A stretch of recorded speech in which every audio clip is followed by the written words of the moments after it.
Man, I am so jealous, by the way, of like your situation because you have like a desk by a window, and meanwhile, like my window's over there, and I'm trying to fiddle with my light, and it never works. I don't like it. Yeah, but do you know what's outside of my window? People, No, Phoenix, Arizona. that's a downside. So outside there, it's, let's see. Today is October 7th. Let's Is just it? see. It is. Can you believe it? I can't. And it is 10 o'clock in the morning here. And it is currently almost 90 degrees. Mega woof. I'm gonna say just 90 mega degrees. mega woof. October 7th. Don't like it. Yeah, high of 102 today. Are you staying relatively not on fire? It's October 7th, and it's 102. What happened to the fall? Yeah, well, you don't get seasons. Don't tell me what I get and what I don't get. It seems to me I get seasons if I want seasons. I'm an American. It's my right. I get so many seasons. I got the value pack of seasons at Costco. I'm lousy with seasons. I got 5 seasons. Spring, summer, winter, fall, and the one we don't name. Yep, I supersized on my calendar year. I'll take a 13th month, please. Yes, exactly. But I bought 12 of them. Anyway, I'm going a little old school today. As you can see, you may remember these from our Be the Bee retreats from long ago. I pulled it out of the depths of one of my drawers. I hardly remember the Be the Bee retreats. You don't remember places and people and things? I remember some places. And I live with some people. But things? Nope. It's all a haze. Corona's taking its toll. My Corona. How you doing, brother? What's going on? You know, we're just hanging in. We're hanging in there, getting started out here. Yeah, it's been a year, and I have good days and I have bad days. I have happy days and some angry days, and it doesn't get much better. Let me just say this: the angry days get angrier. I think they do get angrier. I think I do find myself more upset by things, and I think like my happiness and hope it also gets like greater and greater as the time goes by. You know, like I think it's both things, and living in the tension between those things is exhausting. How are you? That's a mega tension. I'm sorry that No, it's good. That's life, I suppose, right? It's adulthood, man. Nothing is one thing. That's true. That is true. Yeah, that's true. Yeah, thank God. I've been okay. I got a little stir crazy for a couple of weeks because I traveled for a friend's wedding, and so I had to be on like 14-day isolation. Those are New York rules when you come back from a place that's very like COVID high. So, wasn't taking any walks, wasn't doing anything. Like it was that got a little stir crazy. It was a little bit frustrating to not be able to go to church for 2 Sundays because of the way the timing worked out after going back for a few months. But on the bright side of things, my parish priest actually reached out yesterday, and he called and he's like, "Hey, we haven't seen you in a couple of weeks. Just wanted to make sure you're okay." So that was a beautiful example of like connection, right? And ways that sometimes bad things can hopefully open the door to good things, right? It was like, I was feeling very isolated. I was feeling very mournful that I couldn't go to liturgy. And I mean, it's easier because my parish is on the smaller side. Like if you're not in the pews, the priest will notice. It's not like thousands of people like some of the bigger parishes out there. But he was like, "Hey, just wanted to say hi because I haven't seen you in a couple of weeks. Wanted to make sure you're not dead." So it was good. Nope. Still alive. Yeah. Still ticking out here. Still kicking, still ticking. Kicking and ticking. Yeah, I mean, I guess we're just trying to do the best we can, right? We're still plotting along, trying to push out our daily content. That's kind of been fun with 2 of us. Yeah, just the 2 of us. We can make it if we try. Which honestly, like I'm beginning to feel a little bit of the fatigue of it, because it's a lot for two people to do. But you know, we're doing our best. We took off this week from B to B. We'll be back next week. But the last episode, the politics episode, I was so terrified of releasing that one. I think people actually like seem to appreciate it. You know, at the end of the day, it's all about repentance, and there's just so much anger out there. Hopefully that's an episode that can help like diffuse some of the anger, because just, I don't know, things are exhausting and they're dumb. Everyone's got a side, you know? Yeah. And people think we have sides, and there's probably sides we fall toward, but I don't like to take sides. Like I think that's where I live. Yeah. You know, is like I don't want to take a side because it's the side that I'm on. Yeah. That seems destructive. You know, this is why Twitter is frustrating, and this is why we talked last week about like getting off of social media, and I still think about this, and I've talked about with other friends who are in ministry too. I'm like, we should all just get off social media and just like, we'll have our website, we'll have our newsletter, we'll have our YouTube. Like, we don't need the other stuff. Like Twitter in particular has been so exhausting, because everybody likes pegging you into a hole and sort of like putting your words in your mouth and assuming that, oh, you must believe in this, or you must support this, or it's just exhausting. Like we don't listen. You were even saying about like the airplane like a couple weeks ago, you know, like, oh yeah, you must be a liberal. Yeah. No, I just signed an agreement that we were going to do this. I'm actually borderline an anarcho-capitalist who believes very strongly in like private property and the integrity of contracts. There you go. But anyway, it's just, yeah, we don't listen. And it's a lament, because I think, like, you know, I'm increasingly aware of the ways that I kind of peg people to. I think like my complaints about other people have caused me to be like, well, you know, what are the ways that I pigeonhole people? What are the ways that I assume, I kind of anticipate the words that are going to come out of somebody else's mouth before they say it? Like, it's just not charitable and it's not right. And it's one of the things we can process a little bit. Yep. Yeah. But I haven't gone like full getting rid of social media, but I will say I've been putting limits on my device time since our social dilemma episode, which has been great. Yeah. Like 9 p.m. every night, a buzzer goes off on my phone, and I put my phone here in my office, and I just like leave it there, and I don't touch it until the following morning. I use the alarm on my wrist. I've been reading more. I started reading Harry Potter, which is kind of fun, for the third time. Which one are you in right now? I'm halfway through book 1. I'm going to go straight through. Nice. Yeah, I started just like 4 days ago. Goblet of Fire last night. Nice. Yeah. Are you going straight through? Yeah. So we're picking up Order of the Phoenix today. My kids are loving it. They're like, every opportunity they get, they're like, can you read now, Dad? Can you read now, Dad? Can you read now, Dad? And I'm like, good grief, I just got out of the shower. Give me a second.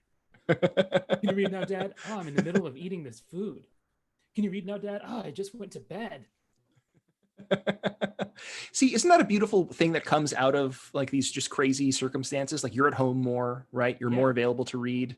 You know, one of my nieces, she has read the entire, like all 7 books of Harry Potter twice in the time of Corona, like, which is nuts. Like, she's 9 years old and she's read them twice. Yeah. So I don't know. There's some beautiful all those things. Spells. Leviosa.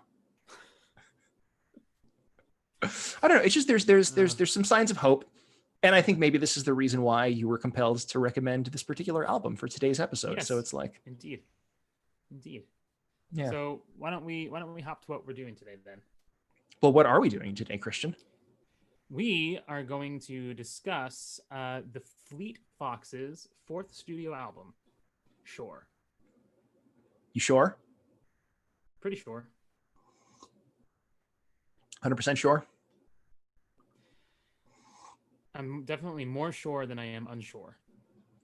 Is this terrible if I slurp into the microphone? It's not great.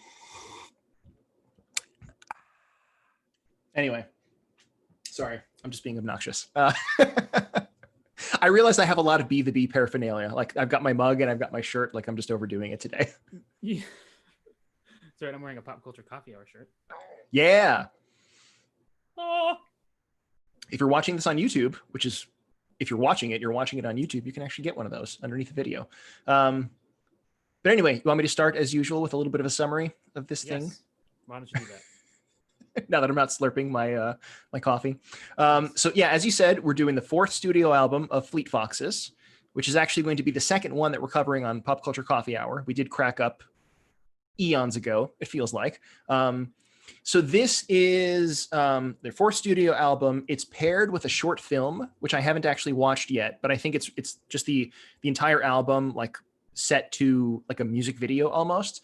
If you remember the episode that we did on the Nationals, I Am Easy to Find, they had a film as well. It seems like it's kind of a thing that more music artists are playing with, kind of an audio visual component to their music, not just an album, which is kind of cool. So at some point in the next week or two, I'd like to watch it to see what that is. But like, it's their album, and they made it over the past few months in the middle of the pandemic. And I like the tone of it, because when they announced it, right, they said on Instagram that they hoped it would be, quote, a 55-minute life preserver in this ocean of bad news. So I think this is like, conceptually from the very beginning, this is a very different like coronavirus album than say Fiona Apple's Fetch the Bolt Cutters were, that we did a couple months back. It's a very bright album. You even listen to it. It's very eclectic. There's like jazzy sorts of bits, right? The drumming gets sort of jazzy on a couple of the tracks. There can be kind of like, some of them feel like a Simon and Garfunkel sort of song, right? Like Fleet Foxes have always had that, not antiquated, but that kind of old fashioned-y kind of like 70s-y. Yeah, you know, 60s, like, 70s. Like a lot of like Beach Boys, Crosby, Stills, Nash stuff going on in there, you know? Yeah. Sure. I mean, Brian Wilson, right? They sample Brian Wilson actually on one of the tracks, which is cool. But again, it's more complex. Like some of their songs on the track on the album have kind of that rural feel. They're talking about like rivers and streams, right? Some have a more urban feel. It's just like a very complex, but ultimately I think very hopeful, complicated and hopeful album. And I'm glad that we're listening to it, because it was, well, I'm not going to tell you what I think. I'm going to ask you, what did you think about it? Yeah, so I love it. I love this album. It's funny because when I first listened to Crack Up, which was their last studio album, I remember going like, huh? You know, like really feeling kind of like it didn't fit with what I thought Fleet Foxes should be for some reason. And even immediately listening to this one, I sort of felt that way as well. That like this album wasn't exactly what I sort of came to like expect from Fleet Foxes. I'm not exactly sure why that was, but there was something, you know, there's like, for example, there's always been these like oohs and ahs and harmonies that are just beautiful that the Fleet Foxes knock out of the park all the time. But they never have really tapped into kind of like choral aspects, and there's a lot of like choral backing to various parts of the song. You know, like there's children singing on a track, and there at one point I was reading that Robin Pecknold had taken clips of people singing on Instagram, you know, like a certain song that he has his fans to like record, so he uses like hundreds of voices and like to back one of his songs, which is really pretty amazing, and I think highly indicative of the kind of album he wanted to produce, you know, to do things like that. So I really love this album. I think it's just stunningly beautiful in times. The lyrics, the music, just all of it. I love them. So it's hard to throw me off base with them, I guess. What do you think? Yeah, I really enjoyed it. And I'm glad for the opportunity to listen to it, because as I was listening to it, it occurred to me, I haven't listened to a lot of music lately. Just not commuting to the work anymore, not being in my car very much. I've been more kind of like consuming visual stuff, like watching videos and stuff rather than listening. So it was nice to just listen to an album. And I did it this morning actually. And it was lovely. I think like right from the very beginning, it really pulled me in. I think some of the songs are super powerful. Some of the songs, like, I think especially because like it's their 4th album now, they're grown-ups, right? They're kind of like, they're talking about time during the pandemic. They're talking about just like life as they've gotten older, as they've sort of like their lives have progressed to different stages, right? There were just things that really hit me on a very kind of like visceral level, hearing them kind of muse about life and connection and so forth. So I don't know. I think even on on a deeper level than Crack Up, which I super enjoyed. I think I like this one hit me in a different sort of way, and just kind of at this particular time, I'm glad I listened to it. Yeah. So let's get to maybe to talking about some of the stuff, because this album to me did feel not just like musically different than Crack Up, but thematically totally different. Totally. So Crack Up, right? What we kind of touch on is that Pecknold's looking around. It was released, I think, I want to say 2017, I think. And so it was released right after President Trump had been elected and inaugurated. It was kind of written in the wake of a lot of Black Lives Matter protests and more stuff kind of against police brutality. And so Pecknold's like looking around at things and really feeling kind of doomsday about stuff. And so he's looking at all these institutions and really beginning to feel that he can't trust any of them. That none of them, very jaded. Yes, none of them is something that we should kind of like hang our hat on, right? And kind of hope will be the bedrock and the foundation of American life. And so Pecknold begins that album with a very haunting line where he says, "I'm all that I need." Yeah. And it's even the way that it's sung, because he's usually singing in this very high-pitched kind of register. He's just got this incredibly resonant high voice. But he begins that album from the bottom of his register, and almost even to the point where he's like he almost can't quite sing that line because it's so low. So even his voice begins to crack up kind of in the beginning of the album, which definitely sets the stage for, I think, everything else that happens in that album. Fast forward to 2020. This one does start off, I think, kind of in the same way, right? Where he almost feels isolated, kind of alone.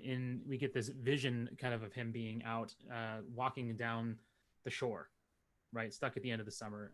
Yeah. You get some of that sense of isolation, but very quickly he pivots and he's ostensibly, I think, a female walking across Second Avenue, and suddenly things change for him. Like there's this connection that doesn't really happen very often in much of like Pecknold's music, right? Like the songs that he sings, for example, about like other people often are about his brother, and some element of loss that kind of goes along with the connection, right? The loss of a connection is kind of where he goes to. Very rarely do we see him, and he even says the word, I think he says like, "and now we're aligning," and yeah, that is a very unFleet Foxes-y like line.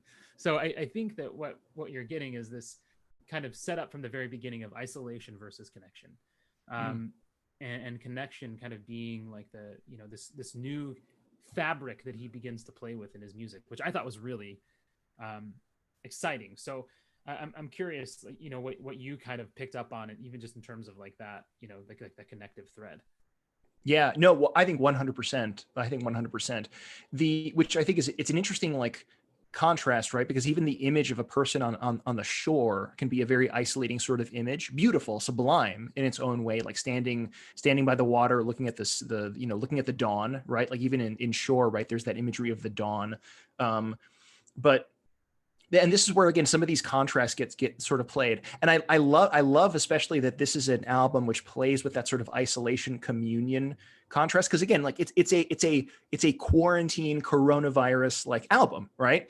And the experience that so many people have had over the course of the last few months is this experience of isolation, because stores have been closed, right? And like we've been kind of on lockdown during a particular season. And even now, as lockdowns have been lifted, like it's not like we're necessarily engaging as socially and as kind of freely as we used to, right?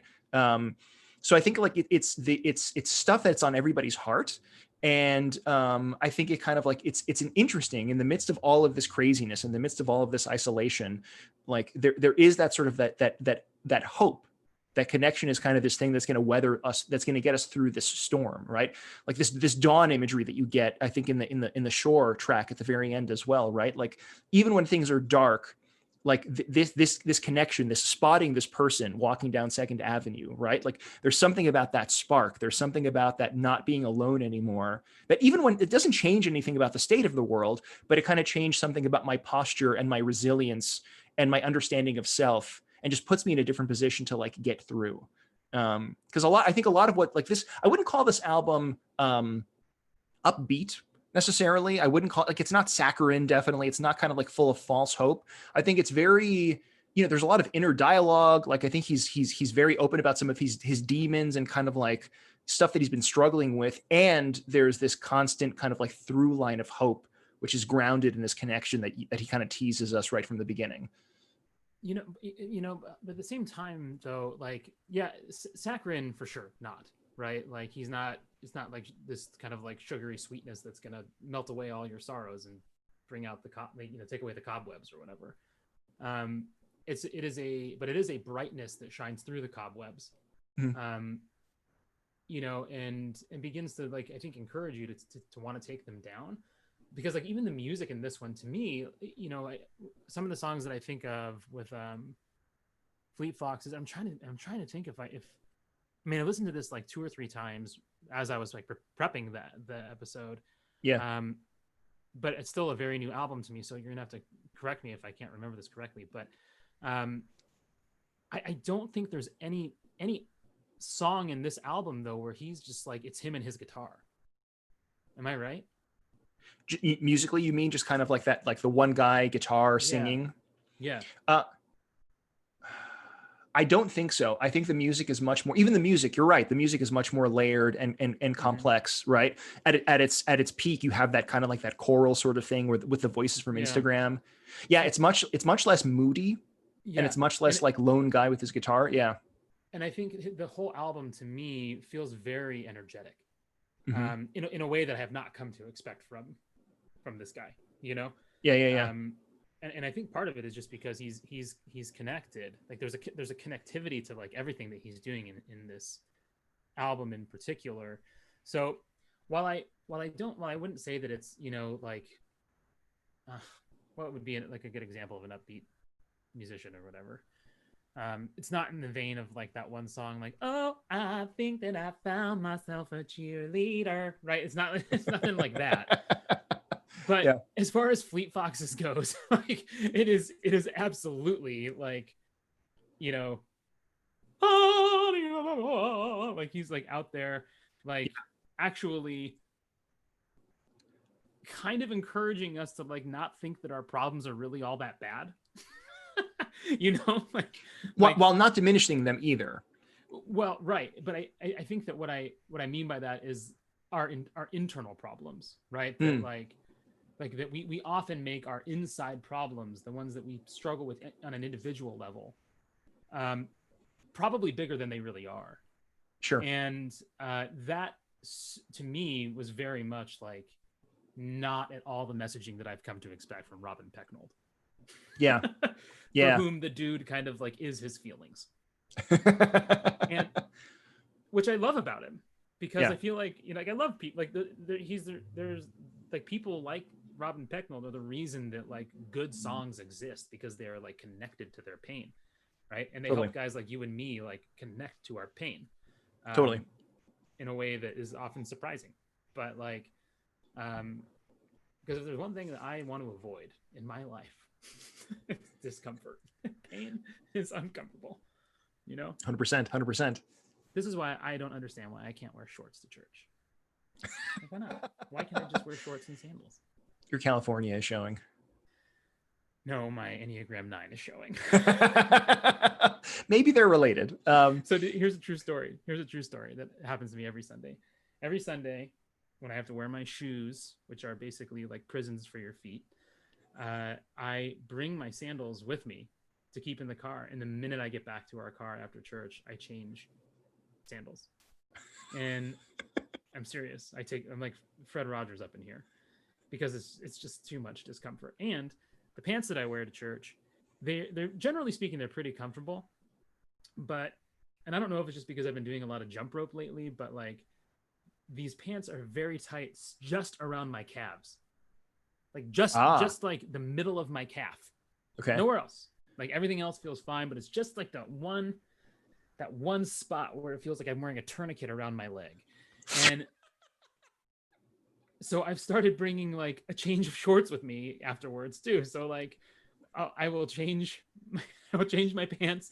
I'll change my into sandals because the discomfort, I just can't do it anymore. The Like moment you're I was, done. yeah, I was in there for an hour and a half. Oh my lord. No one has suffered like this. Oh. This is why you need to invest in tearaway clothes, because the moment you're done, you could just have your shorts on underneath and just go whoosh. Yep. To the prayers of our holy fathers, Lord Jesus Christ, have mercy on us and save us. Amen. Done. That's funny to me, and I believe every word of that. Like knowing you, I believe every word of that. Yep. It checks out. It totally checks out. Yeah, so like, yeah, you're right. Like, the Fleet Foxes play a particular role. They help connect us to some of this, like the difficulty, the sad stuff that, for different reasons we want to avoid usually. I don't know. The word that comes to my mind when I think about this album, I get you're energetic. The word for me that comes up is more like resilient. That's a good word. That's a better word than energetic. Right. Because I think like there's a song, for instance, that, is about a songwriter activist in Chile that was like killed by the government. There's like some heavy stuff in this album. And that's why I like your image of the light through the cobwebs. Like the cobwebs are still there, but kind of the light shines through them.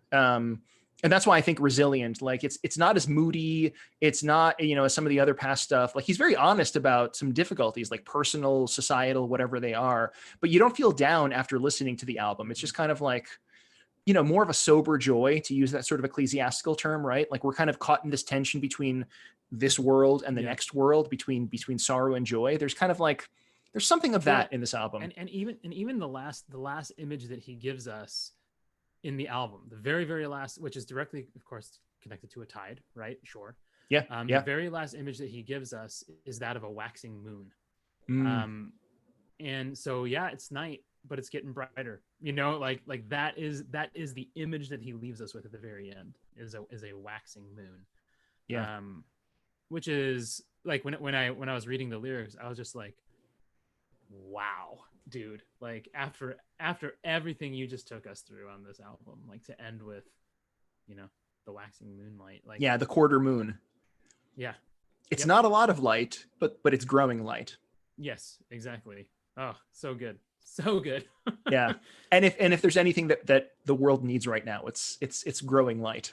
Yeah, man. Cause like, you spoke to this idea that like Pecknold really writes this album in response to like what they're calling doom surfing, right? Like this constant onslaught of bad news.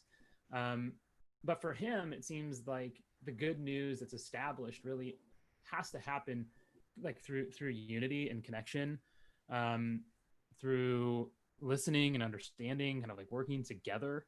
And I think that like, honestly, this has been one of the things that I, have been wanting to see more of come out of like the mouths of Christians that I know and love. Like a lot of like stuff that I hear coming out of the mouths of the Christians that I know and love is a lot of fear, a lot of like who is against us. Like even recently I heard a podcast on like they were burning Bibles in Portland, and like that just goes to show you like what these people really want. And I was like, man, yeah, like some people burned Bibles in Portland. Like, yeah, yes, that happened. But saying that like all people who are joining these protests and riots, of which I have not participated in, but to say that they just want to burn Bibles and destroy Christian culture and Christian civilization, I mean, there's so many questions that come up in that for me. But it's to me, it's akin to saying that everybody who owns a gun is a white supremacist. And like that, it just seems like a very gross generalization that doesn't make any friends, and certainly doesn't open the door to conversation, and certainly doesn't open the door to togetherness and working together to find a better way. Do I think that people should be out burning Bibles in the middle of the street? not really. Like, but I also don't really think that people should be burning other religious books either. Like, Yeah. I just think that that's kind of a dick move. Like I don't. But I do I get it? Like, kinda. So I feel like there needs to be just like some level of like conversation, where we're at least saying, okay, well, why are some people, not all people, there's tons of groups represented at these protests, why are some people so mad at Christianity? Like, Hmm. why don't we ask that question? Hmm. Instead, it's kind of this like, again, it's this doom surfing, which, by the way, that story, I mean, there's so many things to be said about that, but anyway, like it, it all it does is stoke fear and more division in the hearts of people, to be told like they're coming to get you, Yeah. right? And what I love about this album is he's like, no one's really coming to get you. Like we have made that up, kind Hmm. of. If we keep buying that, then we're gonna, if we all believe like people are coming to get you, then I don't know. Yeah. Yeah. Eventually, we'll act like people are coming to get us. Yeah. Yeah. And the thing is, right, like there's nothing, I will venture to say, right, there's nothing particularly Christian about that response, about the sort of the cortisol pumping through your veins, like this fear that they're coming to get us, right? Like it's funny, right? Like this is one of the interesting tensions that sometimes exists in contemporary Christianity. Like there's a lot of bravado sometimes amongst Christians, and we sort of, like, oh, I'm ready to die for my faith, this and that, which is like sometimes comes across as false bravado when we also kind of like stoke these fears and create these sort of defensiveness, and like, we get our guns out, right, and we're sort of ready to go. Like my sense is about the early martyrs that there was a lot more dispassion about that, right? Like there was kind of like it, a readiness, a willingness, sort of a peace. And I think that, like I'm trying to figure out the best way to sort of express this, right? Like peace is one of those things that is like a sign of the Holy Spirit, like active indwelling in our lives, right? Like since Saint Silouan the Athonite would talk about this, like sort of peace, right? Peace. I mean, it's obviously one of the fruit of the Holy Spirit. And I think a lot of these, like, to tie it with other stuff that we talked about before, like negative secular too, sort of like this defensive, like putting up walls, like it stokes like stress and cortisol, and there's nothing peaceful about it, Mm-hmm. right? It's a world that is more on the edge of conflict and war than a church that is there to sort of like bear witness to the love of God. It is more of like a political sort of response than like an actual Christian response. It's more of like a culture war sort of response than, I love God, I love neighbor.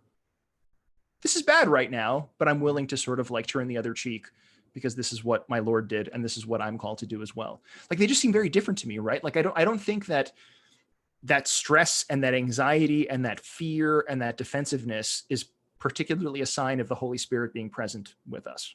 Right.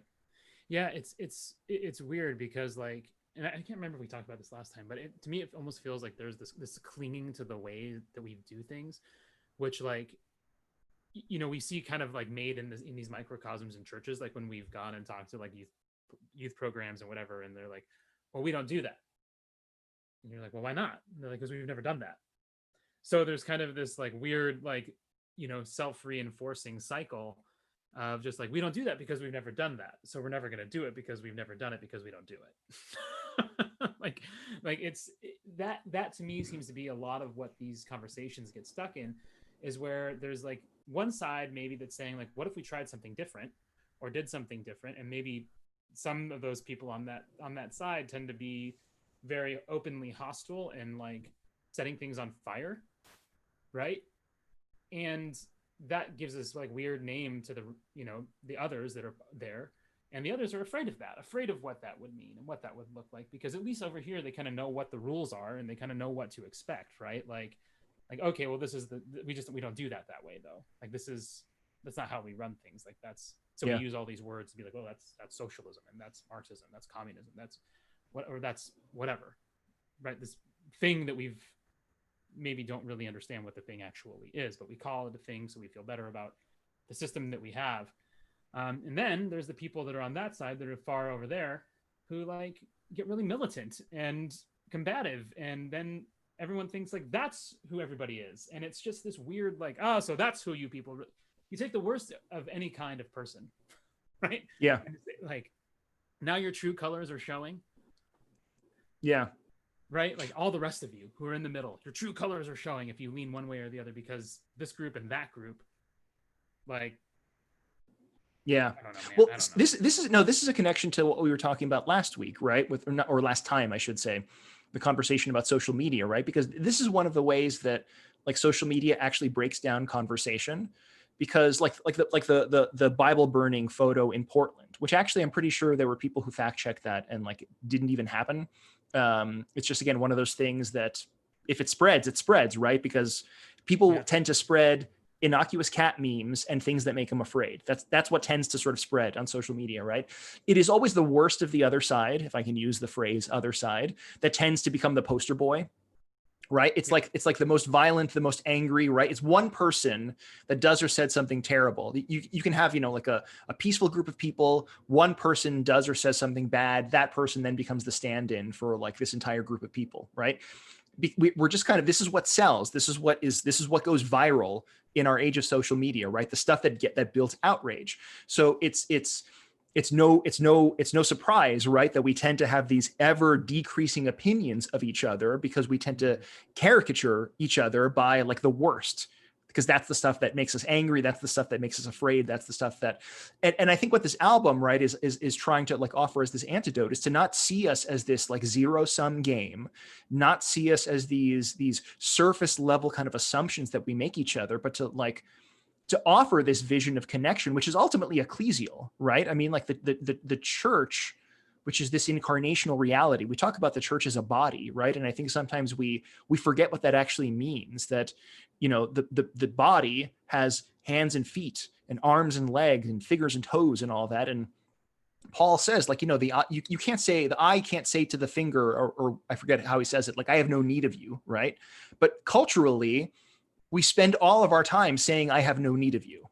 In fact, the world would be better without you, right? The world would be better without the liberals. The world would be better without the conservatives, without the Democrats, without the Republicans. Like, we'd have this utopia if only that one like group of people. I agree with all of what you just said. We would be better without all of that. Without all of that.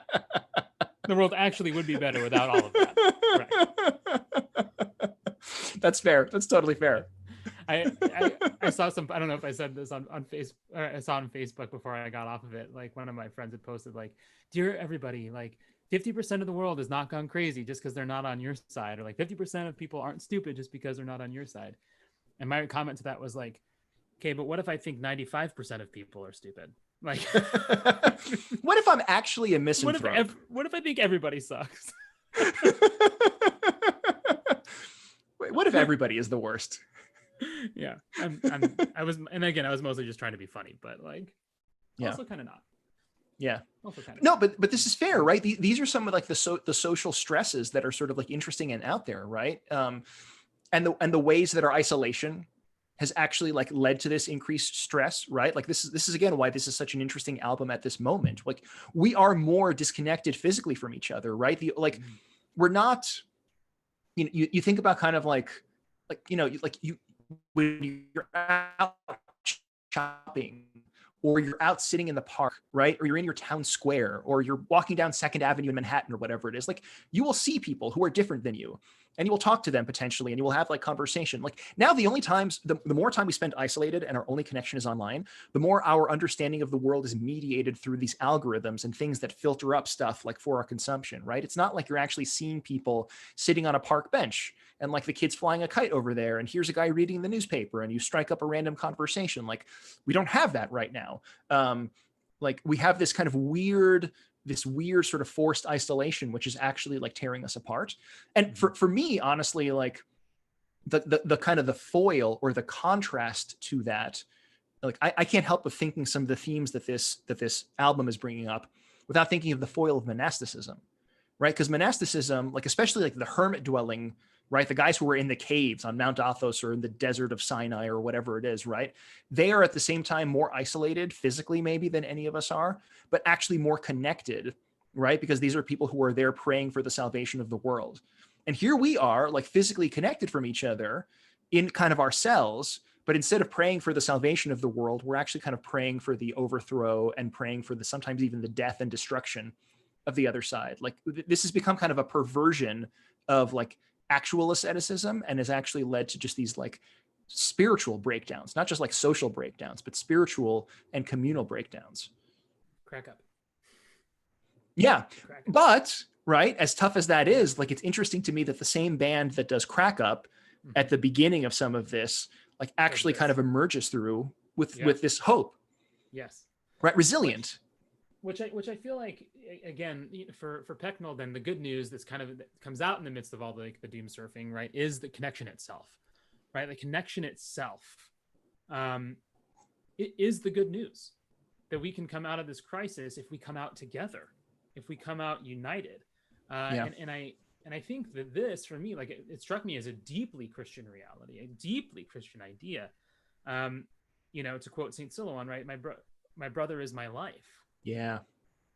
That is it really it begins and ends with my neighbor, with my brother, and that to me is like something I feel like we probably really need to have, restored. Like the people, St. Paul says, right, like that are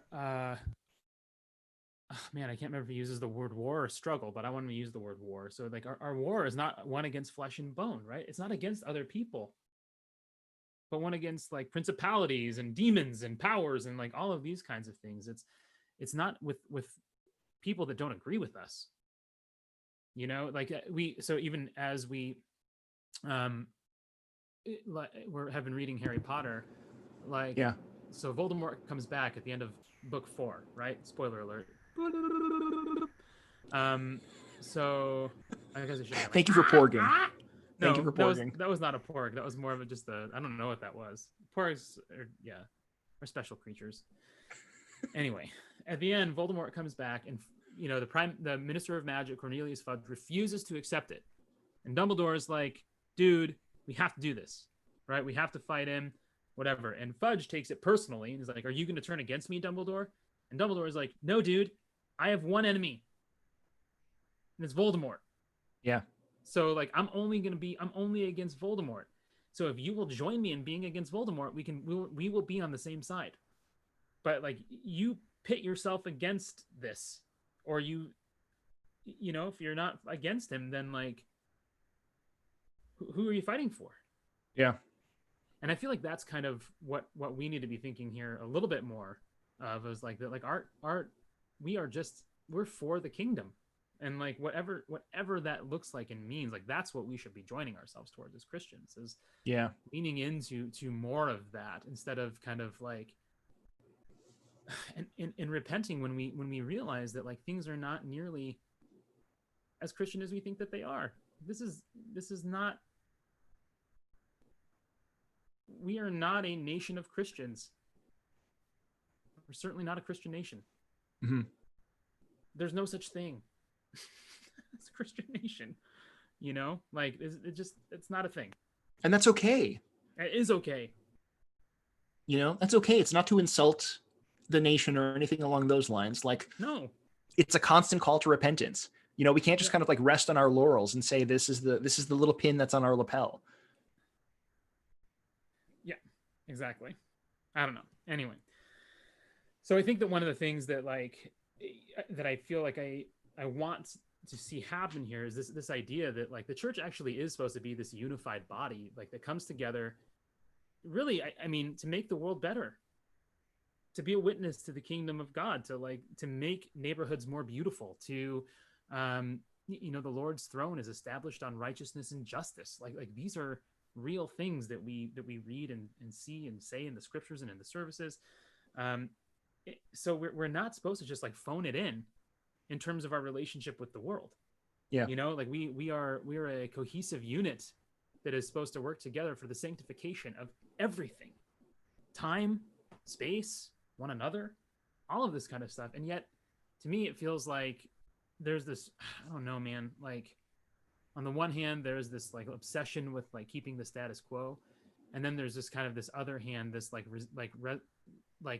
resignation to like things just being kind of screwed up and us being in a fallen world, and it's just like the world has gone to hell, and so like the best you can do is make yourself better, you know? Yeah. Does that make any sense? The resignation, I think, is really interesting, especially when it comes amongst Christians, right? Because we've talked about this, I think, offline. I'm not sure if we've talked about this in a podcast before, but it's interesting, like as Orthodox Christians in particular, how high we have the bar when it comes to like praying and fasting and sort of certain elements of the spiritual life, but how low we have the bar when it comes to some of that philanthropic sort of action in the world, right? Like we kind of say, like, there is this ideal that we're supposed to pray always. There's this ideal that we're supposed to go vegan for 40 days at a time and Wednesdays and Fridays and so forth. But like in terms of doing something for those who are downtrodden, like, how many people are you going to be able to help? In terms of like, addressing systems that lead to whatever kind of inequality or injustice or whatever it is, like, what are you going to do? That guy money, he's going to buy drogas. It's interesting though, right? Like it's kind of like it's an unequal application of spiritual principles. Like I don't know. I mean, like it's weird to me. Like you've asked this question before. It's weird to me that we have such a high bar with certain aspects of the Christian life and the spiritual struggle, and then such a low bar when it comes to other aspects. And I think especially like in this, you were going to say I something. even remember like hearing stuff like this being said, like, well, so I grew up evangelical, and the relationship of like the evangelical stuff that I grew up in with like the planet Earth was just this kind of weird like Christianese surrounding basically what amounted to nihilism. Like this world doesn't really matter because like this isn't really our home. So like God gave us the earth to like, figure out how to use it and to like get fossil fuels and all of this kind of stuff, which ends up being this kind of like, I mean, basically, if I'm going to put it the way I want to say it, which I will, because why not? Like it becomes this way of sanctifying capitalism, right? Like of just being able to say like, well, God gave us, the planet, the earth to make products out of, so that we can just keep doing that and fueling and whatever, blah, blah, blah, blah, blah. And, if you like, God gave you the brain to make money, then like go make as much money as you can and like do it well for God and like all of this kind of stuff. Like that was the world that I grew up in. And it just, it doesn't sit right with me. That idea that somehow, man whose first job was to be a gardener, right? Like is somehow using Genesis text to justify the pillaging of the earth. Like it actually is, it doesn't make any sense to me. Like how could does that make any sense what I'm saying right now? Well, or is that's one of the ways that bad theology leads to bad actions. Right. Because if the world is not our home, right. If like what actually is our home is this thing that is in a different dimension or whatever it is. Yeah, we can trash the place because we're moving out. Right. Like if you're staying at a hotel, you're like a rock band in the hotel, you're going to trash the hotel before you go to the next gig. Right. Yeah, totally. As opposed to like actually like you were saying before, like we work for the salvation and the sanctification of all of this because all of this is going to be lifted up. It's not like heaven is far away, like we're going to heaven, right? Like we're leaving this and we're going to heaven, like E.T. going back home, right? Leaving this planet. I don't know why I'm using all these like comparisons. That's good. But it's the way that bad theology leads to bad actions, right? And yeah, sure. Like if this is just a temporary place, yeah, you can totally go ahead and like exploit it and exploit people, as well, right? Because somehow, like again, this is bad kind of like Calvinist or whatever theology that like your ability to make a profit is somehow a sign of God's favor upon you. And if you have to lie a little bit, and if you have to be a little bit cruel to your workers, right? Like whatever, Scrooge is kind of the, I don't know, like it's just, it's a weird way that bad theology leads to bad conduct. And this is one, as Orthodox Christians who are now immersed in American culture, like I feel like we've kind of internalized some of these things. And we're not out there actually like standing up for the cosmology that the church has always taught, the anthropology that the church has always taught. We've kind of like internalized some of these American Christian lessons. People are essentially selfish and greedy, and like you need law and order to keep them in check. And that's just not Christian anthropology. Mm-hmm. Christian anthropology is like people are essentially good. Yeah. You know, that people need to be healed. Mm-hmm. Right? Yeah. That people need to be healed. That's so many of the things that are afflicting us are wounds upon our souls that sometimes lead us to lash out, to, you know, whatever. Like, the world needs healing. The world doesn't need like punishment. I mean, that's a little bit of an oversimplification, but like, that's not the way that we tend to operate. But you know, think and if that, the like, world, sorry, go ahead. No, I mean, if the world meant healing, right? I think like that's the sort of thinking that gets us to my brother is my life, right? Because if there's corruption in the world, right, and I'm allowing this corruption to spread because I kind of see myself in my own little cave over here and I have nothing to do with anybody else. Like, no, we're all connected. Yeah. Yeah. And I feel like that element is something that I feel is so grossly underappreciated lately. Like this connectivity of people and things and the world and all of this kind of stuff, and I see it really popularized in this.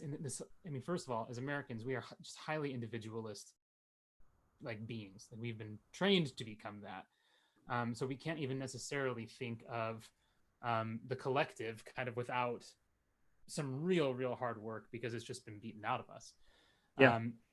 So to even think about like changing the world or making the world a better place, like, sounds very idealistic and kind of weird to like the American ear, right? What's more important is like you pursuing your passion and doing like what makes you happy. Like, that's kind of more the thing. And even guys, you know, like he's really become popular, and I'm really concerned about some of the stuff that this guy says. But for one of the things that I want to bring up is this thinker Jordan Peterson, who I know has become really popular, especially among young men, and like young men in the church. But I'm concerned with some of the stuff that he says. Like, essentially, his take on things is that the world is so screwed up that we shouldn't even bother with it, and that we should just really work on making ourselves better. And that if we do that, then the world will kind of incrementally get better. And that to me, there's an element of truth to that, right? Like, we need to get better. If we're only concerned with like systems and, you know, oppressive structures and fixing this and fixing that, well, then it's only a matter of time before the oppressed become the new oppressors. Like that's the reality, right? Like these things, these systems perpetuate, and they keep bringing harm to people. So we do need to work on ourselves. And I still think we probably need to make the world a better place for a lot of people. You know what I mean? Like, for example, MLK, right? MLK. The dude cheated on his wife and still like changed the world. Like, still changed stuff, still made things happen. Was not a well-liked guy in his time. You know, he really wasn't. Like, and you know, everyone who wants to cite him as being like, why can't they be more like MLK right now? It's like, well, they hated MLK too. Like, that's why they killed him. You know what I mean? Like, it's just a weird kind of like appropriation and revisionist way of looking at him. But to me, like, the reality I think that we're called to is like, no, we should make the world better as we make ourselves better. Like, we should do both of those things: love God and love neighbor. When Jesus is asked the one commandment, he gives two: love God, love other people. And like, how do you love God? By loving other people. How do you love other people? Like, by praying for them and loving God and turning to him. Like, more, it's a cycle of things that, you know, they feed off of each other. Yes, totally. Yeah. As they happen concurrently. It's not like you do one, then the other. Yeah. And I think it's this is where we have to be sort of like careful, because I think sometimes people are resistant to this idea of improving the world because it can be kind of utopian, right? Sure. So they think they're being kind of like grounded or whatever it is. And this is why I think it's really important to like stress, like, love your neighbor, right? I think that even as Orthodox Christians, like, you know, we can talk about sort of like changing the world because that's what happens. Like, the ripples of our conduct are going to have, but at the end of the day, what are we called to do? Like, it's the parable of the Good Samaritan, right? The neighbor is the person like at your door who is in need. And the thing is, all of us have multiple neighbors. Like all of us have somebody like in our kind of like sphere of influence, right? This isn't even like big grandiose thinking. It's just somebody we know who doesn't have enough to eat, somebody we know whose rent is due and they don't have any money in their account, right? Somebody we know who's been lonely and disconnected during the time of Corona and could use a phone call, right? Like this is not utopian thinking. But the thing is, like, if we don't do that, then I think like all that does is harden the heart. Like how can you love God and not love neighbor, right? This is why these things become sort of symbiotic. Again, I think we talked about this earlier. I think of like the foil of monasticism and how monasticism is so different than this, right? Yes, these are people who isolate themselves ostensibly to work on their spiritual life. But if you've ever been to a monastery, they live communally and they share all things in common. And anytime a visitor comes, they're going to give that visitor a bed and they're going to give that visitor a meal and they're going to show that visitor hospitality, right? Like they love God. They clearly go to more services and spend more time in prayer than the rest of us do. And anytime somebody enters their sphere and becomes a neighbor, right? Like monasteries aren't necessarily sending money halfway around the world, but anybody who comes to their door, they're going to love. And we all live in towns, we all live in cities, we all have somebody at our doorstep that needs love, right? But like it's actually the guise of sort of being prudent or the guise of being sort of non-utopian, I think actually leads us to like harden our hearts. Because sure, we're not going to be able to save the world necessarily, but I can help the one person that's at my doorstep. And for whatever reason, we make excuses about that. And then you see the way that actually sort of like spills into the larger sense of what Christianity is, right? Because like American Christianity in particular, like just comes across as very consumerist and very sort of like self-regarding and very about comfort, right? It's not really about even asceticism or anything like that. It's just like, we miss like Jesus gives it to us, man. Like a new commandment I give you, that you love one another, even as I have loved you. And by this, all men will know that you are my disciples.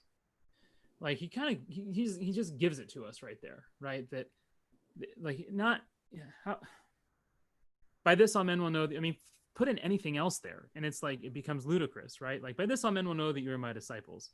If you drive the nicest car, that'll surely be a sign that God's favor is upon you. By this all men will know that you're my disciples if you really make sure that on Wednesdays and Fridays you don't eat meat.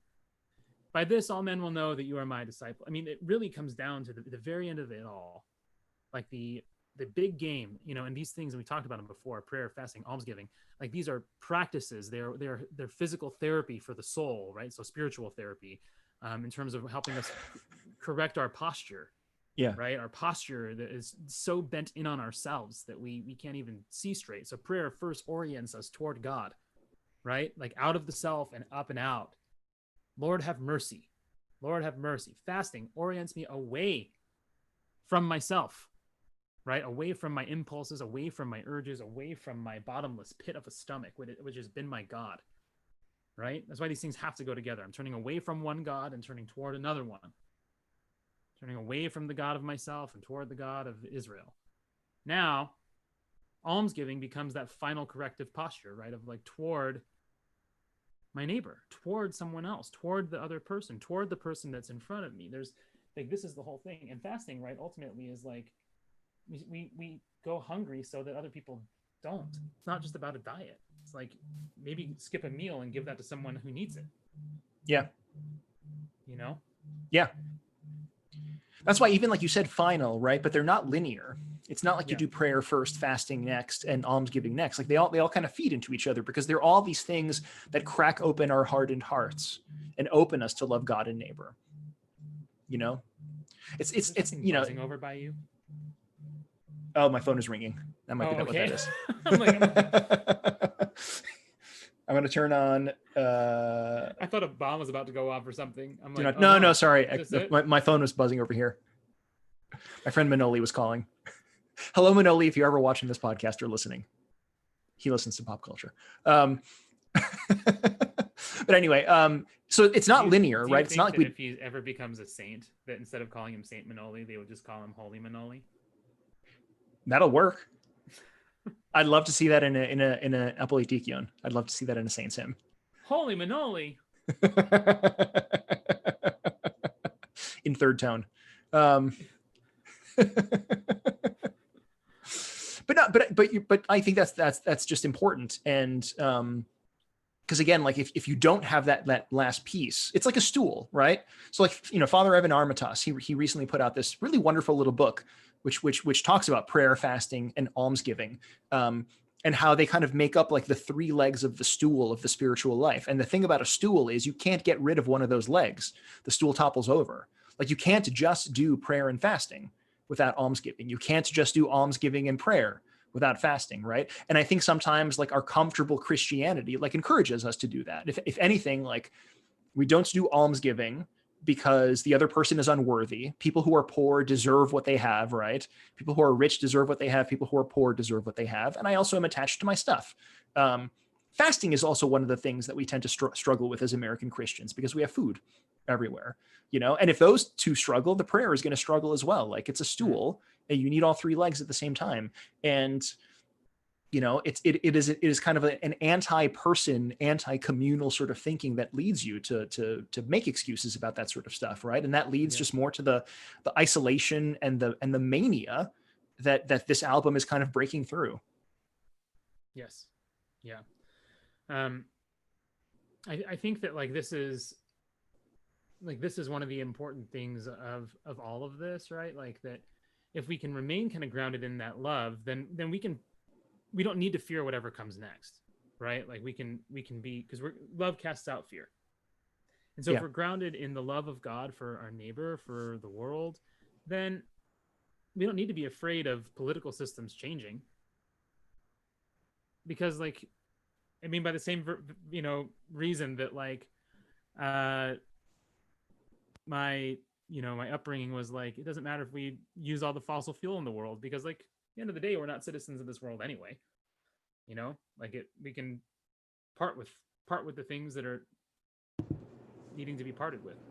Yeah. But anyway, I think one of the things that's really interesting in this too is to see Pecknold kind of, as he goes through this whole process. I think he really grapples with his view of himself a lot too, which I think the pandemic has done for probably a lot of us, right? Like I think it's opened a lot of so this is what it's like to be me. This is what it's like when I don't have structure. Like I just turn into this blob of watching Netflix and eating food.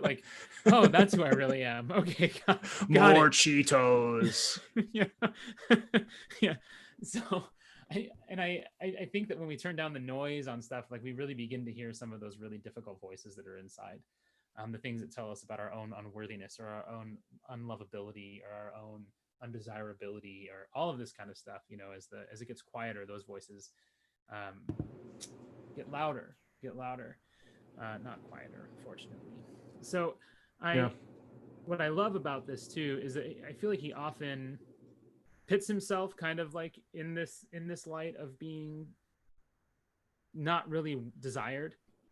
He at the end of one of his songs, he's singing about not in this album but in another one, about dying, and when he wonders if when he dies, if he's going to be surrounded by the faces of people that he loves, or if he's going to see only cracks in the ceiling and what a nobody heartbreaking but himself, right? Yeah, what a heartbreaking line that is, right? Yeah. And the whole song before that is him basically saying when will I be able to when will I be able to wash my hands of just looking out for me, right? That is kind of the big thing there. And he moves in this album, I think, especially in this song, Can I Believe You, which to me, when I first read that, I was like, oh, here's another one of his songs about how untrustworthy people are. But then he flips that concept on its head, right? And he makes it can I believe you essentially when you tell me how much you care about me? Can I believe you that I'm worth caring for, that I'm worth loving, that I'm worth being seen, that I'm worth kind of all of this stuff? And it's really quite powerful. It's really quite a powerful song. I think when you begin to see how much of who we see ourselves as is gained from these figures of attachment. And we talked about that last time with Social Dilemma. Yeah, totally. Yeah. But I love that he's doing this growing and wrestling. Yeah. And what's really cool about those lyrics in that song, I think you can read those in a variety of ways, right? I think like, because what came up for me when I was listening to that song was the doubt was sort of directed at himself, right? Because I think you can read this about other people sort of boosting you up, but I think you can also read it about yourself wrestling with like the negative voices in your mind, right? Yes, Like that's the what I mean. voices that sort of tear you down, right? Yeah. So it's fascinating, like all these layers of doubt, and it's kind of a quicksand that we sometimes feel like we're standing upon because we don't know who we are, right? If we can't even trust if we can't even trust our own thoughts, that can be a scary reality, right? If we can't even trust the words of affirmation potentially that we get from others because we're because of our insecurity or whatever it is, that can be really scary as well. Um, and again, right, the thing that kind of becomes the through line in this album, and the thing that we especially like experience as Christians, right, is that like the anchor that we have in the other, right, like the self is really found in the other. The self ultimately is found in our connection with Christ, right? Like that's the rock upon which we can have like inner dialogues and thoughts and so forth, but that's not really us, right? Like we are not our thoughts. We are more than our thoughts. We're more than the seasons, right? As he sings in one of the Yes. other songs, Yeah. Yeah. Yeah. So right? good. That song is so good. Um, but that line in particular, right? I'm not the season I'm in. Yeah, Is that how the lyric goes?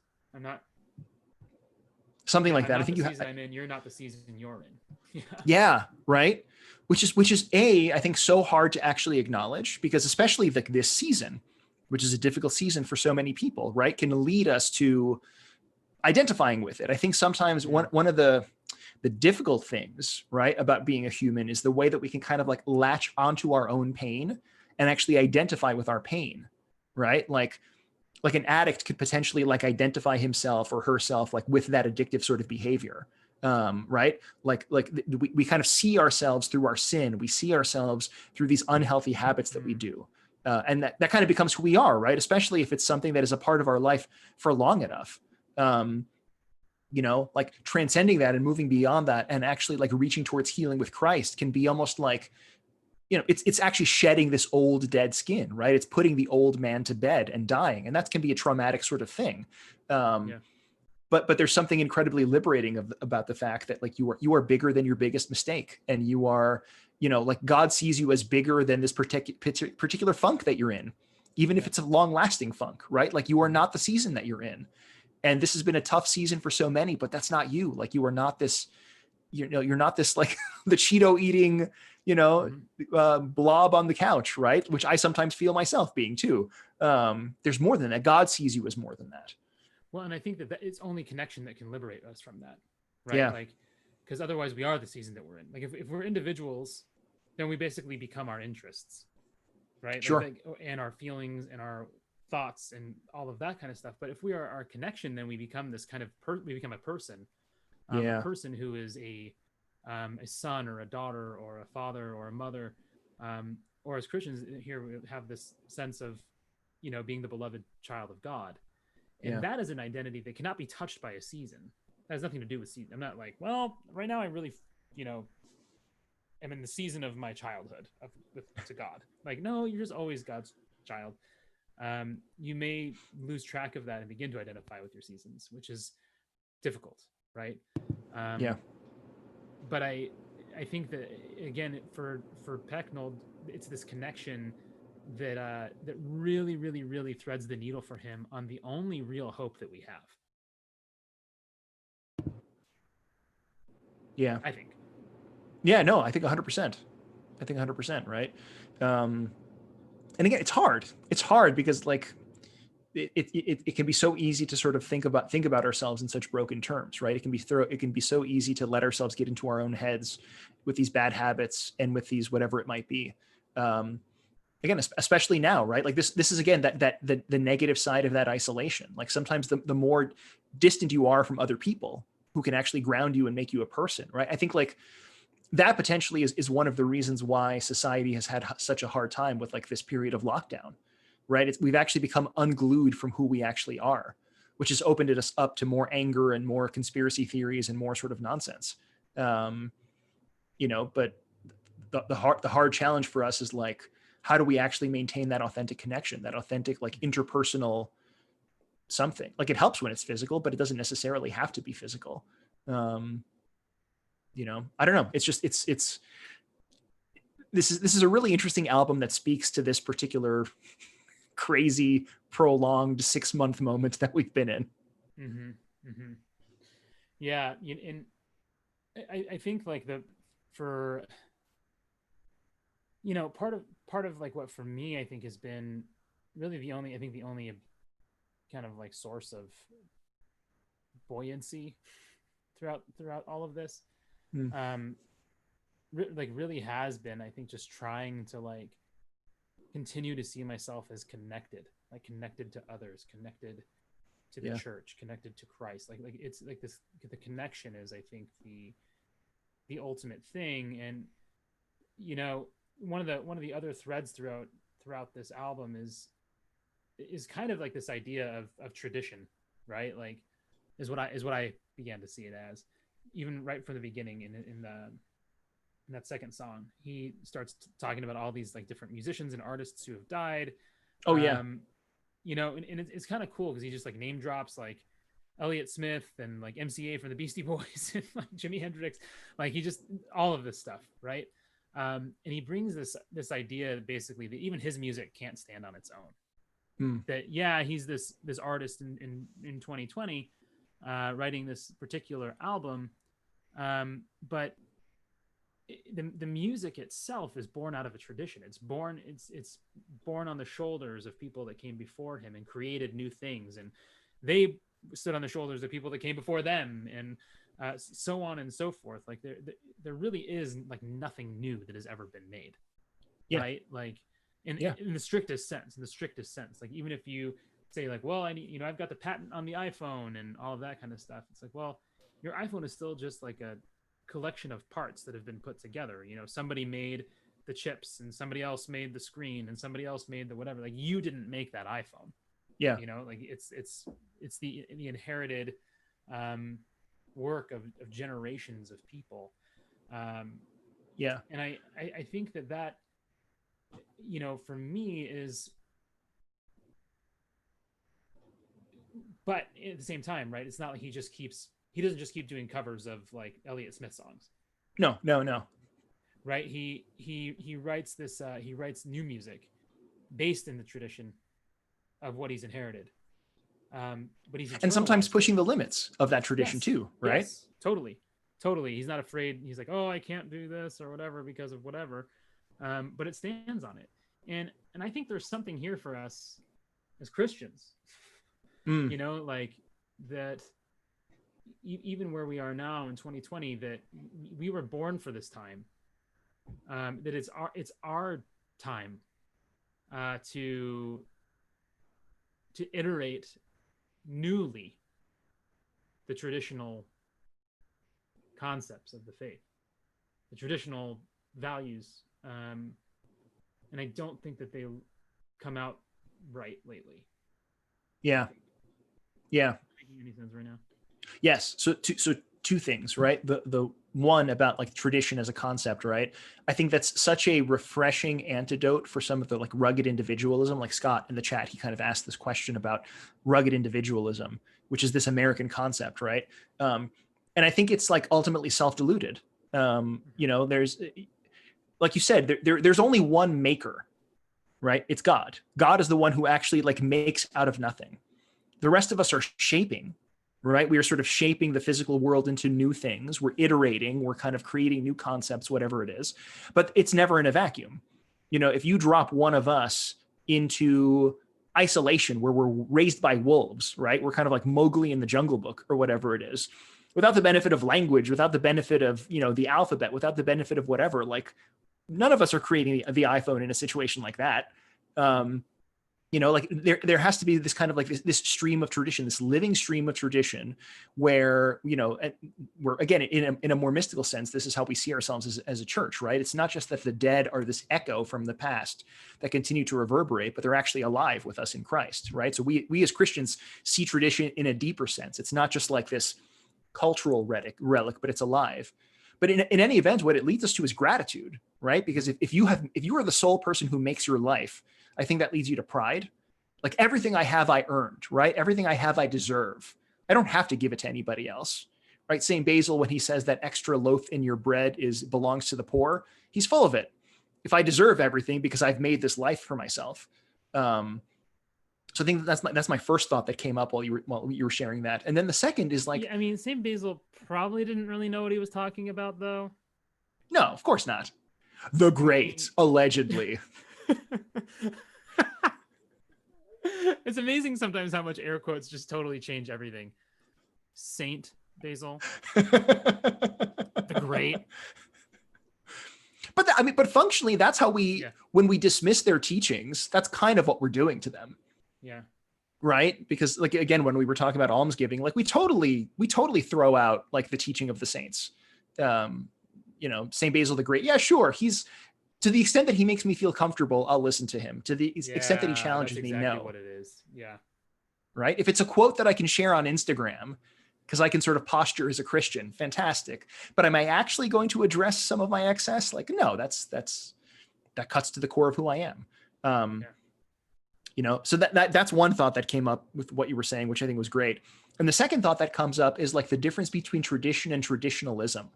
Right. I think sometimes like we can fall into this like dead sort of traditionalism where all we're doing is like copying the past. Right. And that's the difference, I think, between, the Fleet Foxes making new music that is clearly in this stream, actually in multiple streams, right? Because I mean, like Hendrix is kind of a different stream of music, you might say, than the Beach Boys. Like if you go back far enough, like they all had a common source, of course, but now they're all these tributaries, right? But he's not imitating. Like there might be certain sort of melodies and modes, right, that are kind of being used from song to song, right? There are scales clearly that are kind of the common foundation for all of this, but like he's iterating and he's pushing and they're doing new, interesting things. Like the songs on Shore have never been made before. And that's the beautiful thing about creativity, which is only made possible because of a tradition.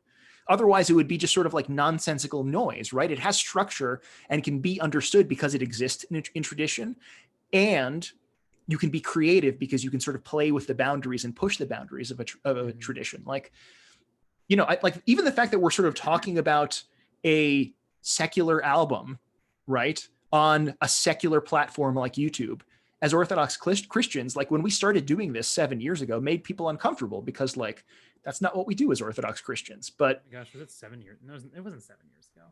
7 years ago is when well, that was before I brought you on, but when we first kind of started like this whole big project. Pop culture, I think, is 5 years old now. Yes. Yep. Yeah. In December. Yeah, specifically is 5 years old. But it rubbed people the wrong way because like nobody had seen something like this before. But again, this is like the difference between tradition and traditionalism. Like I think we verily consciously like place ourselves in the tradition of the church. Like that's what we try to do anyway. Like tell us if we say anything heretical or awful. But which is different than saying things that you disagree with. Right? Yeah. Like feel free to disagree too. But like just because you disagree doesn't mean that we're heretics. Yeah. I mean, we might be heretics and you might disagree, but we want to know about that too. Yes, please. But that's in general, you should disagree. You should disagree with heresies. Yes. And so this again, like loops us back to kind of that communal part we were talking about before. Like heresy is one thing, right? Heresy is one thing, but like some political disagreements, some disagreements about taste, like it is very possible for us to disagree as members of the same body. And that's one skill that I think we've lost. Like if we're not on the same side politically, we are no longer like at least both Americans who are trying to do what's best for our country. Like you're the enemy, right? If we disagree about taste, whatever it might be, like we just kind of, we've lost the ability to have that acceptable level of like diversity from within. And like, I get it, right? People complain about a lack of intellectual diversity in academia and so forth, right? And like, I think different sides of the political aisle try to take the high road on this, but we all do it. Yeah. We all see like you are outside, I am inside, and that's a dangerous thing. And I think again, it's also like a deeply, I don't know, it's possible for us to disagree and yet still be one about some things. Again, heresy is right out, but like who you're going to vote for or what sort of music you like or whatever, like that's different. Yeah. And even with the heretics, like we could probably still work together to like change some things. Sure. Like, yeah, like we think what you think is actually wrong. And oh, you also don't think that homeless people shouldn't have houses? Like we can probably figure out a way to team up and deal with that together. Right? Because what matters is that like that the homeless people get houses. Like that's what matters, right? Right. In that instance. If we want to have a conversation about, religiosity, then we can do that too. But we might be able to still share values even if I don't know if I'm making any sense. Like there's plenty of people that I disagree with that I share values with.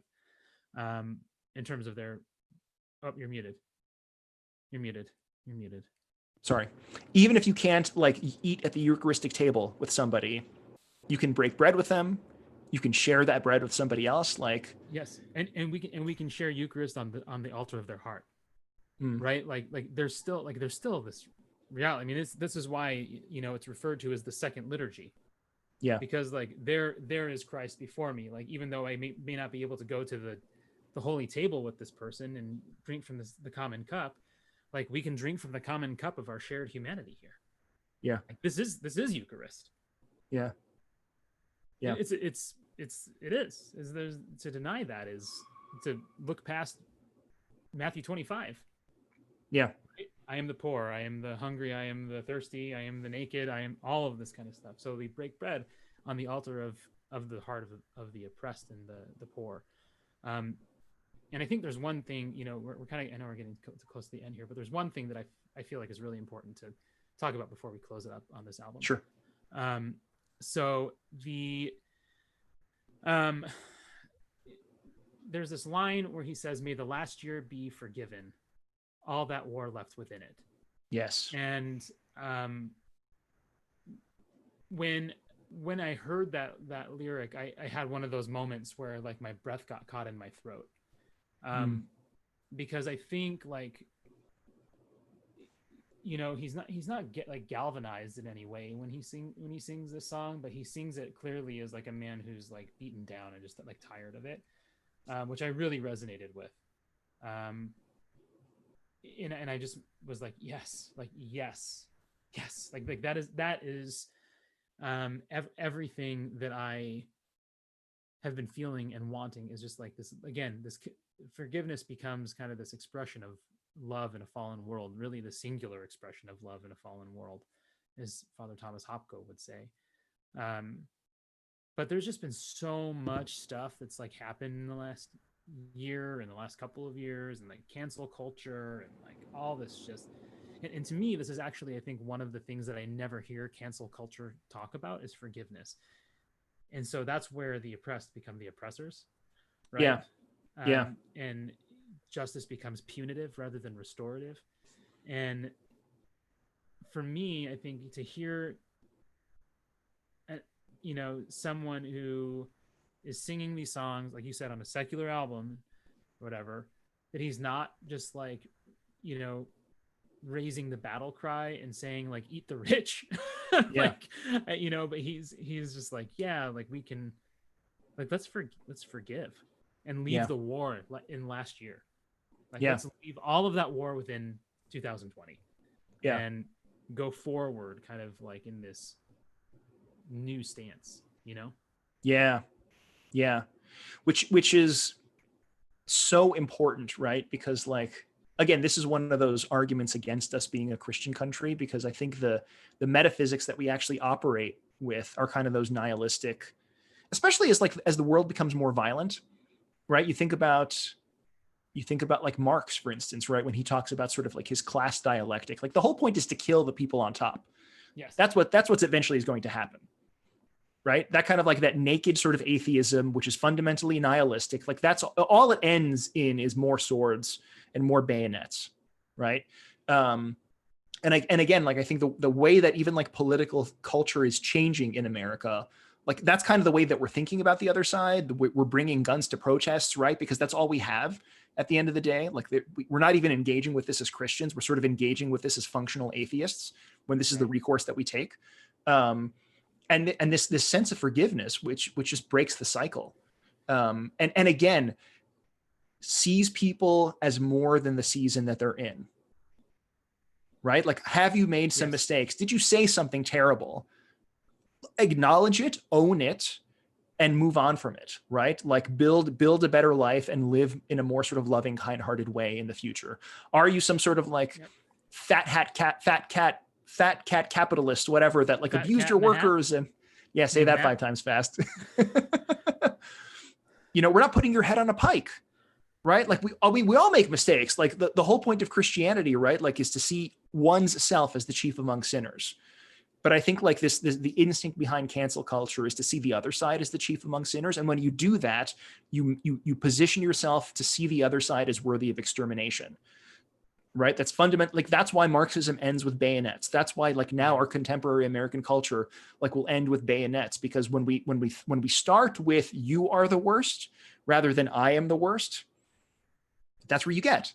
But in Christ, like even if you are the worst, right? Even if you are the chief among sinners, like God still loves you. Yeah. You are more than the season that you're in. Yeah. And there can be healing, and there is grace, and there is forgiveness, and there is like and the thief on the cross was the first in the kingdom. Good news, right? Like the super good news can be like, not only does God love you, but like I also can love you. I'm free to love you now. You know, because like He forgave me, and now you can experience that forgiveness through me. You know, there's this great line from Mumford & Sons like first album where he says, "It's not the long walk home that will change this heart, but the welcome that I receive at every start." And to me, like that is the reality, right? Like you don't like fire doesn't put out fire. Fire is put out by water. And you know, I've said this before, but like it's the living water of God's grace, and we are the very vessels in which that grace resides. You know, like it is a like that is Orthodox theology, the end. Like that's the whole point. Like that sentence is the whole point. Like to become by energy and by grace what God is by nature. Like that is it. And you do that as a human being, as nothing else. Like you become Jesus Christ, who loves the world and gives himself for it and forgives his enemies while they're crucifying him. Yeah. Like that is the good news, is to become Christ crucified. Like that's the good news. You too can die at the hands of your enemies without resentment. You too can die at the hands of people who hate you and still be full of love. You too can be violently murdered, as St. Stephen was, and see the heavens parting and be welcomed home by Christ. Like that's the good news. Yeah. The good news isn't that you get to do that to other people. Yes. You know, you get to be the victorious side in this culture battle or whatever it is. That's not the good news. No. Robin Pecknold, you've done it again. You son of a gun. You old so-and-so. Yeah. That was good. There's more than we can be that can be said. We're about an hour and a half into this. Before we close, I do want to raise something we were talking about in Slack the other day that we haven't really come to a resolution on. So I kind of want to ask people what they think before we end. So if you're longtime listeners of the show, we used to sort of end everything with top 5 at the very end. And Christian and I realized, and the girls realized on their panel for Pop Culture Coffee Hour that like, at some point you're going to repeat topics because like there's only so many like top 5s that you can conceivably think of. So we're wondering like, should we end every episode with a different sort of like thing? You know, should we, you know, like one idea that's on the table is like, we spend kind of a deep dive into a particular bit of pop culture. Like maybe if you guys have smaller pop culture questions, we can sort of go through them at the very end, or we don't, we just end the podcast. I don't know, but I figured like it'd be cool to toss it out to you guys to see what you all think. So leave a comment when we post this on YouTube. Like let us know what you think would be cool if we end with questions, or you have some other idea for an ending segment for the podcast, or if not, we just sort of fade to black and that's where we end. That's also okay. You could also just do like Christian's top 5 pieces of advice for this week. Therapy hour with Chris. I like that. I actually like that a lot.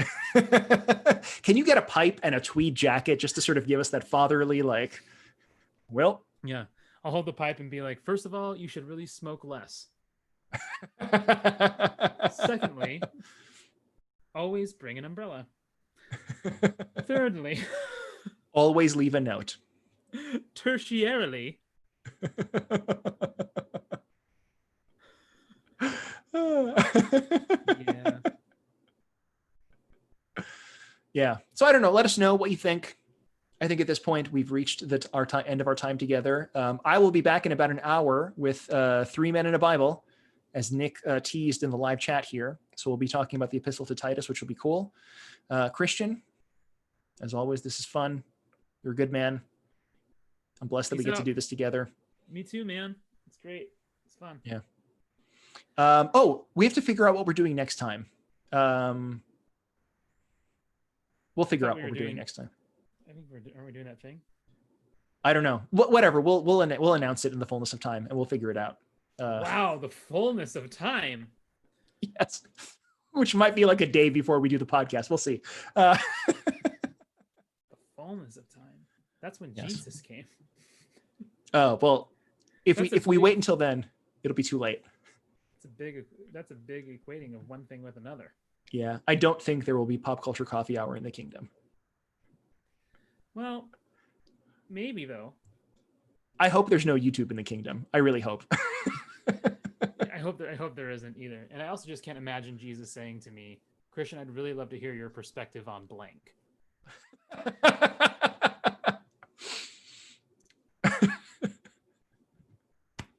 I mean, I'd like to think that he would say that. But that's because I'm incredibly arrogant. Oh. Yeah. Well, I'm imagining that in my head. I enjoy that. Yeah. Alrighty. See you later. Later, guys. Bye, everybody. Bye.